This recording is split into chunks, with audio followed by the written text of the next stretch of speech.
कबूतरी का न्याय। एक कबूतर और एक कबूतरी एक पेड़ की डाल पर बैठे थे। उन्हें बहुत दूर से एक आदमी आता दिखाई दिया। कबूतरी के मन में कुछ शंका हुई और उसने कबूतर से कहा कि चलो जल्दी उड़ चले, नहीं तो ये आदमी हमें मार डालेगा। कबूतर ने लंबी सांस लेते हुए इत्मीनान के साथ कबूतरी से कहा, भला उसे गौर से देखो तो सही, उसकी अदा देखो, पहनावा देखो, चेहरे से शराफत टपक रही है, ये हमें क्या मारेगा।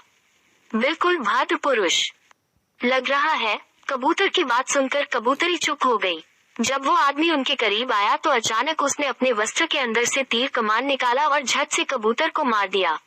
बेचारे उस कबूतर के वहीं प्राण पखेरु उड़ गए। असहाय कबूतरी ने किसी तरह भागकर अपनी जान बचाई और बिलखने लगी। उसके दुख का कोई ठिकाना न रहा और पल भर में ही उसका सारा संसार उजड़ गया। उसके बाद वो कबूतरी रोती हुई अपनी पीगा लेकर उस राज्य के राजा के पास गई और राजा को उसने पूरी घटना बताई। राजा बहुत दयालु इंसान था।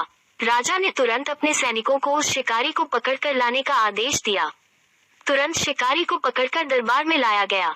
शिकारी ने डर के कारण अपना जुर्म कबूल कर लिया। उसके बाद राजा ने कबूतरी को ही उस शिकारी को सजा देने का अधिकार दे दिया और उससे कहा कि तुम जो भी सजा इस शिकारी को देना चाहो दे सकती हो, तुरंत उस पर अमल किया जाएगा।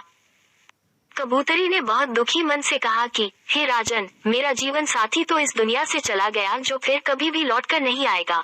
इसलिए मेरे विचार से इस क्रूर शिकारी को बस इतनी ही सजा दी जानी चाहिए कि अगर वो शिकारी है तो उसे हर वक्त शिकारी का ही लिबास पहनना चाहिए।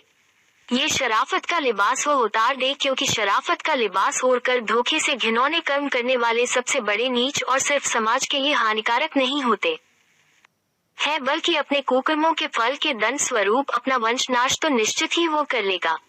किसी को रुलाने वाला कभी सुखी नहीं हो सकता। 2-4 दिन या जब तक जीवन रहेगा वो चैन नहीं रह सकता।